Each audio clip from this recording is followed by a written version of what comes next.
in France, the French Prime Minister, Elisabeth Borne, is to unveil a highly controversial pension overhaul aimed at pushing up the retirement age here in France, in line with a long-standing pledge made by President Emmanuel Macron.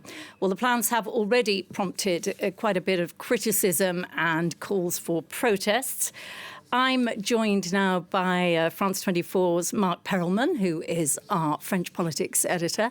Mark, tell us first of all then what she expected to announce. Well, she is going to announce, after weeks of discussions, talks, rumors, what exactly this reform is going to be about. It'll be formally presented to the cabinet on January the 23rd, but here it's a press conference, the Prime Minister with several key ministers, and she will announce the decisions made during those negotiations. We're expecting her to announce that the legal age of retirement would now be 64 instead of 62. Currently, there had been talks, and even the president said himself that he was actually thinking of 65, but it seems that she will now say it's 64, and that those who are contributing to this pension system would probably need to contribute longer, and that in order to keep the system stable and viable, because this is the argument she will make,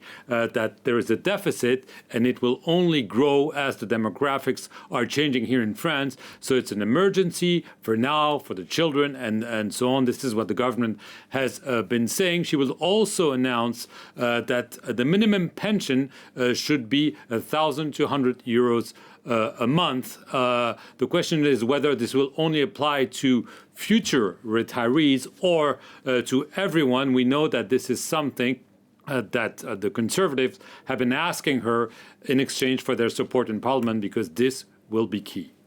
And that's it. Will she get it through Parliament? Well, that's obviously the big question, because, as we know, she only has a relative majority in Parliament.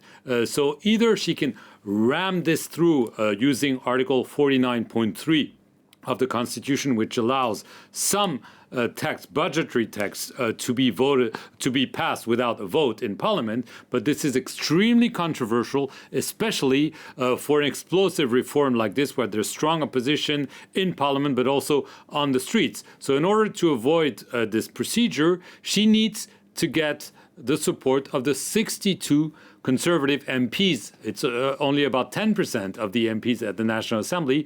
But if they can find an agreement, she will have enough votes in Parliament. So they also want 64 as the legal age of retirement. And so we're very close to an agreement. Both sides have said publicly that, yes, we're very close, but it's still being negotiated as we speak. And it will only happen or not once the text goes to Parliament next month.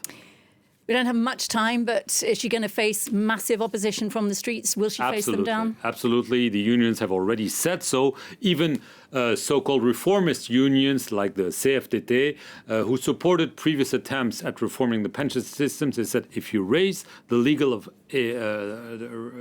retirement, this will be a red flag for us. We will go on the streets.